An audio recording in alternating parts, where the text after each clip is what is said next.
দেখুন, জনপ্রতিনিধি বা যিনি জনপ্রতিনিধি নন কিন্তু পলিটিক্স বা রাজনীতিতে আছেন, তাদের মধ্যে যে প্রথম গুণটা থাকা দরকার বা জনগণের জন্য যেটা প্রয়োজন, সেটা হচ্ছে পেশেন্ট হিয়ারিং।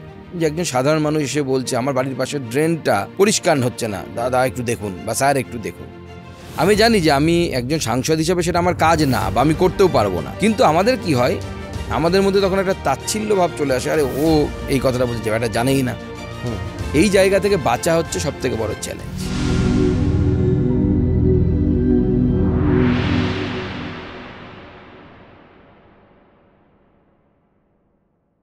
আপনার রাজনৈতিক জীবন বলুন বা একজন দায়িত্বপ্রাপ্ত সাংসদ কিংবা মন্ত্রী হিসাবেই বলুন, আপনার কি মনে হয় যে জনগণের ভোট পাওয়ার পরে একজন নেতার যে সরকারি পদ বা মন্ত্রিত্ব পাওয়ার পরে প্রাথমিক কোন কোন দিকগুলোতে লক্ষ্য রাখা উচিত? সেটা আপনি এডুকেশন স্টেট অফ মিনিস্টার হতে পারেন বা যে কোনো ডিপার্টমেন্ট হতে পারেন। প্রাথমিক আপনার কি মনে হয় কোন দিকগুলো লক্ষ্য রাখা? দেখুন, জনপ্রতিনিধি বা যিনি জনপ্রতিনিধি নন কিন্তু পলিটিক্স বা রাজনীতিতে আছেন, তাদের মধ্যে যে প্রথম গুণটা থাকা দরকার বা জনগণের জন্য যেটা প্রয়োজন, সেটা হচ্ছে পেশেন্ট হিয়ারিং, মানে শান্তিপূর্ণভাবে শোনার ক্ষমতা। আমাদের কি হয়, আমরা যখন কোনো একটি জায়গায় যাই, কোনো একটি পদে যাই, তখন আমাদের মনে হয় আমরা নতুন জিনিস জানি, সংবিধান জানি। জেনারেলি তো সাধারণ পাবলিক সংবিধান জানে না। যারা পলিটিক্যাল সায়েন্স নিয়ে পড়াশোনা করেন, কেউ WBCS এর কোচিং নিচ্ছেন, IAS এর কোচিং নিচ্ছেন, তাদের জন্য আলাদা। কিন্তু সাধারণ মানুষ কিন্তু সংবিধান বোঝে না, কার কি কাজ বোঝে না। তো স্বাভাবিকভাবে আমাদের যেটা আমরা ল্যাক করি, যে একজন সাধারণ মানুষ এসে বলছে আমার বাড়ির পাশের ড্রেনটা পরিষ্কার হচ্ছে না, দাদা একটু দেখুন বা স্যার একটু দেখুন। আমি জানি যে আমি একজন সাংসদ হিসেবে সেটা আমার কাজ না বা আমি করতেও পারবো না, কিন্তু আমাদের কি হয়, আমাদের মধ্যে তখন একটা তাচ্ছিল্য ভাব চলে আসে, আরে ও এই কথাটা বলছে, এটা জানেই না। এই জায়গা থেকে বাঁচা হচ্ছে সব থেকে বড় চ্যালেঞ্জ। যে জনপ্রতিনিধি হয়ে, সে মন্ত্রী হোক বা মন্ত্রী না, এগুলো তো টেম্পোরারি অলংকার, সাময়িকভাবে আছে। তো স্বাভাবিকভাবে মেন যে কাজটা দরকার সেটা হচ্ছে পেশেন্ট হিয়ারিং, মানে জনগণের কথা শোনা এবং সেটাকে খুব গুরুত্ব সহকারে শোনা, যাতে তার মনে হয় যে প্রবলেমটা আমি আমার জনপ্রতিনিধির কাছে আমি ঠিকমতো বলতে পেরেছি। এক্স্যাক্টলি। এরপরে আমি যেটা প্রাথমিক দিকে আসব, সেটা হচ্ছে যে আপনি বিগত বেশ কয়েকটা বছর রাজ্য সভাপতি হিসেবে কাটিয়েছেন পশ্চিমবঙ্গে, প্রায় 3.5-4 বছর। পলিটিক্যাল সিচুয়েশনটাকে খুব কাছ থেকে দেখেছেন, নেতৃত্ব দিয়েছেন এবং দিচ্ছেন। আপনাকে যদি আমি বলি যে পশ্চিমবঙ্গের পলিটিক্যাল সিনারিও নিয়ে আপনাদের দিক থেকে বা ব্যক্তিগতভাবে আপনার দিক থেকে মতামতটা এই মুহূর্তে কি? What is the scenario right now আপনারা মনে করেন? পলিটিক্যাল সিনারিও যদি বলি, যে এই মুহূর্তে মানুষ তৃণমূল কংগ্রেসের উপর অত্যন্ত বীতশ্রদ্ধ, তারা অল্টারনেটিভ খুঁজছে, এবং সেক্ষেত্রে যেহেতু আমরা প্রধান বিরোধী দল, অন্যদের কোনো সিট এই মুহূর্তে বিধানসভায় নেই। কংগ্রেসের একজন ছিলেন, তিনিও তৃণমূল কংগ্রেসে জয়েন করেছেন। তো স্বাভাবিকভাবে বিজেপির কাছে মানুষের এক্সপেকটেশন খুব হাই, এবং বরাবর বিজেপির কাছে মানুষের এক্সপেকটেশন খুব হাই। আমরা দেখেছি, আমরা নরেন্দ্র মোদীর আমলে ইউনিভার্সিটি থেকে শুরু করে IIT থেকে শুরু করে সব সংখ্যাগুলো যদি দেখি না, যে 2014 সালের আগে আমরা কি ছিলাম, সেখান থেকে এখন কি কোন জায়গায় পৌঁছেছি, বা কমসে কম আমরা যদি অর্থনীতির দিক থেকে দেখি, যখন 2014 সালে আমাদের প্রথম সরকার আসে বা আদরণীয় প্রধানমন্ত্রী হিসেবে শপথ নেন নরেন্দ্র মোদী, তখন ভারতবর্ষের অর্থনীতিকে ফ্র্যাজাইল 5 বলা হতো। পৃথিবীতে 5টি দেশের অর্থনীতি ভঙ্গুর অর্থনীতি বলা হতো, অর্থাৎ any time they can collapse, যে কোনো সময় সেটা ভেঙে যেতে পারে বা ধসে যেতে পারে। বর্তমান পজিশন তো আপনারাই জানেন, যে জিডিপির নিরিখে নরেন্দ্র মোদীজি সেখান থেকে স্টার্ট করেছিলেন, বা আমাদের সরকার সেখান থেকে স্টার্ট করেছিল। এই মুহূর্তে আমরা জাপানকে টপকে গেছি। তো আমার বিশ্বাস আগামী দিনে আমরা পৃথিবীর 3য় বৃহত্তম অর্থনীতিতে পরিণত হব।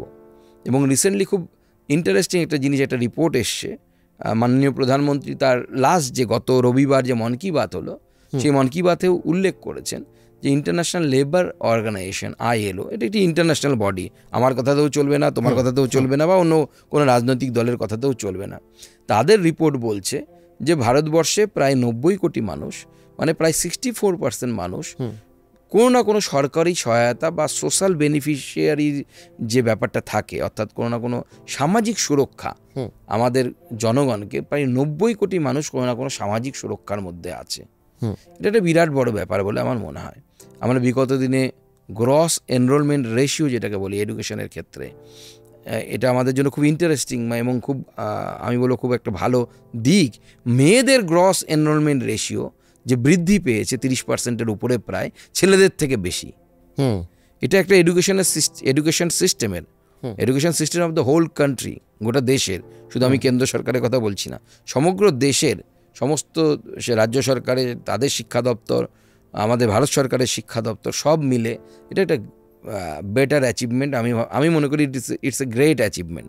তো এই যে বিষয়গুলো, এই পরিবর্তনগুলো আসছে নরেন্দ্র মোদীর সরকারের উপর, নরেন্দ্র মোদীর পার্টির উপর ভরসা আছে।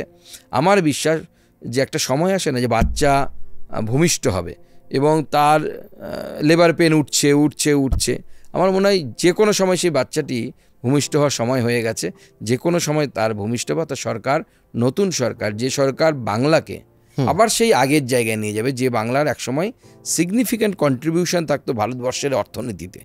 আমরা রিসেন্ট ইয়ারে যখন বামফ্রন্টের 34 বছরও ছিল, তখন শিল্পে আমরা পিছিয়েছি, কিন্তু আমরা কৃষিতে কিছুটা হলো জায়গাটা ধরে রাখতে পেরেছিলাম। এখন আমরা ধান উৎপাদনেও পিছিয়ে গেছি, ভারতবর্ষের 1 নম্বর আর নেই। যে এই যে পশ্চিমবঙ্গের পশ্চাৎগমতা, সবসময় পশ্চাৎ দিকে গমন হচ্ছে আমাদের পশ্চাৎগমনতা, সেটা আমার মনে হয় পরিবর্তনের সময় এসে গেছে। মানুষ তৈরি আছে, মানুষের সামনে আমাদের ঠিক সেই রূপটা দিতে হবে, সেই চিত্রটা দেখাতে হবে। যখন মানুষ থ্রেশহোল্ড লেভেল যে বলে, সেই থ্রেশহোল্ড লেভেলে পৌঁছে যাবে এবং মানুষ বিজেপির সরকার গঠন করবে, এবং আমার বিশ্বাস সেটা 26-এই হবে। একদমই তাই। সোশ্যাল ওয়েলফেয়ার স্কিমের কথা বললেন, যেখান থেকে হয়তো সেন্ট্রাল গভর্নমেন্টের যে স্কিমগুলো আছে সেখান থেকে মানুষ সহায়তা পাচ্ছে, এবং আমাদের মতো একটি দরিদ্র দেশে সেটা খুব দরকার। অথচ অনেক সময় দেখা গেছে যে আপনাদের সরকার, মানে কেন্দ্রীয় সরকারের তরফ থেকে বলুন বা রাজ্যে বিরোধী দল হিসাবেই বলুন, পশ্চিমবঙ্গ সরকারের যে সোশ্যাল ওয়েলফেয়ার স্কিমগুলো রয়েছে, যেমন লক্ষ্মীর ভাণ্ডার বা ইত্যাদি, সেগুলোর এই ভাতাগুলোর সমালোচনা করা হচ্ছে। তাহলে বিজেপি হিসাবে বা রাজ্য বিজেপির তরফ থেকে এই ভাতা নিয়ে বা সোশ্যাল ওয়েলফেয়ার স্কিম নিয়ে আপনাদের মতামত বা পলিসিটা কি? প্রথম কথা। দ্বিতীয় কথা, আপনারা এই জায়গায় পলিসিগত দিক থেকে তৃণমূল কংগ্রেসের সাথে কোথায় ডিফার করছেন? Good question. আমি বলবো খুব ভালো প্রশ্ন এটি, এবং আমি ক্লিয়ার করে দিচ্ছি, আমরা ভাতা দেওয়ার বিরোধী নই, আমরা শুধু ভাতা দেওয়ার বিরোধী। আপনি একটি ছেলেকে বা একটি মেয়েকে আপনি কোনো একটা ভাতা দিচ্ছেন, আমাদের সব সরকাররা দেয়, এরকম না যে পশ্চিমবঙ্গ প্রথম দিচ্ছে। প্রথম ভারতবর্ষে মেয়েদের বা মহিলাদের টাকা দেয়া বা একটা সোশ্যাল বেনিফিশিয়ারি স্কিমের মধ্যে আনা, সেটা শুরু হয়েছে মধ্যপ্রদেশে, লাডলি বেহেনা প্রকল্প। আগে অন্য নাম ছিল, পরবর্তী সময় লাডলি বেহেনা প্রকল্প হয়েছে। তো স্বাভাবিকভাবে এই সোশ্যাল, আমাদের মতো দেশে এই সোশ্যাল যে বেনিফিশিয়ারি বানানো, সোশ্যাল প্রোটেকশন আমি বলবো, এই প্রোটেকশন আমাদের মহিলাদের হোক বা সমাজের দুর্বলতর যে সমস্ত ক্ষেত্র আছে সেই ক্ষেত্রে অবশ্যই প্রয়োজন। কিন্তু আমার বক্তব্য হচ্ছে, আপনি একজন মহিলাকে লক্ষ্মীর ভাণ্ডার দিন, বিজেপি এলে তো আমরা দেবো শুধু নয়, আরও বাড়াবো, আমরা বলেছি আমরা অন্নপূর্ণা ভাণ্ডারে আনবো। কিন্তু তার সাথে সাথে সেই মহিলা, সে যদি বাচ্চা মেয়ে হয়, 18 বছর পার হয়ে গেছে, আপনি তাকে লক্ষ্মীর ভাণ্ডার দিচ্ছেন, খুব ভালো কথা, কিন্তু তার জব কোথায় হবে? আচ্ছা ধরুন তিনি মধ্যবয়সী একজন মহিলা, 45-55, তার তো ছেলে বড় হয়ে গেছে, ছেলের বয়স 20 বছর 22 বছর, সে চাকরি কোথায় পাবে? তার প্ল্যানিং কোথায়?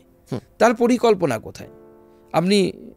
আপনি তো যথেষ্ট ওয়াকিবহাল মানুষ, পডকাস্ট, সামাজিক মাধ্যম, আপনি জানেন যে আগামী 20 বছর পর পশ্চিমবঙ্গ সরকার, যে সরকারই থাকুক, আমি পলিটিক্যাল জায়গায় যাচ্ছি না, আমাদের পশ্চিমবঙ্গের প্ল্যান কি? কোথায় যাব আমরা 20 বছর পর? আমাদের যুব সমাজ কি করবে? প্রত্যেকটি দেশ, এই যে নীতি আয়োগের বৈঠক হয়, প্ল্যানিং কমিশন আগে ছিল, এখন নীতি আয়োগে কি কাজ করে? এই প্ল্যানিংগুলো তৈরি হয় যে আগামী দিনে আমরা কোথায় যাব। সেরকম রাজ্যেরও একটি পরিকল্পনা প্রয়োজন, ভিশন দরকার, এবং সেই ভিশনকে মিশন হিসেবে কাজ করার জন্য লোক দরকার। আমাদের এখানে খেউর চলছে এখন, আগে যেমন খেউর বলতো যে কবিগান হতো, হ্যাঁ, তো সেই খেউরের মতো অবস্থা। আমি এই করেছি, তোমরা এই করনি, আমরা এই করতে চাই, বাংলাকে অমুক জায়গায় পৌঁছতে চাই, বাংলা আগামী দিনে বাংলা লন্ডন হয়ে যাবে, কলকাতা লন্ডন হয়ে যাবে বললে লন্ডন হবে না। মাঝে মাঝে আফগানিস্তানের মতো পরিস্থিতি তৈরি হয়ে যাচ্ছে, মারামারি হচ্ছে ধর্মের কারণে, যেটা কলকাতাতে একসময় 1946-এ আমরা দেখেছিলাম, 47-এ দেখেছিলাম, তারপরে আর দেখিনি, বা দেখলেও আমরা খুব সীমিত জায়গায় দেখেছি। বাংলার সংস্কৃতি এরকম ছিল না।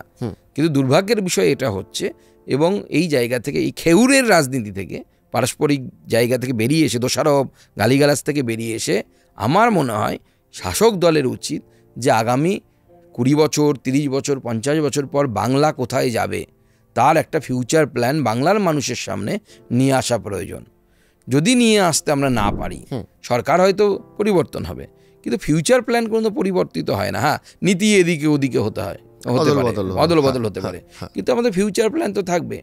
আমাদের কেন্দ্র সরকারের যে পার্টিরই সরকার থাক, যে আমরা এতদিনে এতগুলি যুদ্ধ বিমান কিনবো, তার একটা প্ল্যানিং আছে। আমাদের সরকার এলেও কিনবে, বাই চান্স যদি অন্যদের সরকার আসে তারাও কেনার চেষ্টা করবে।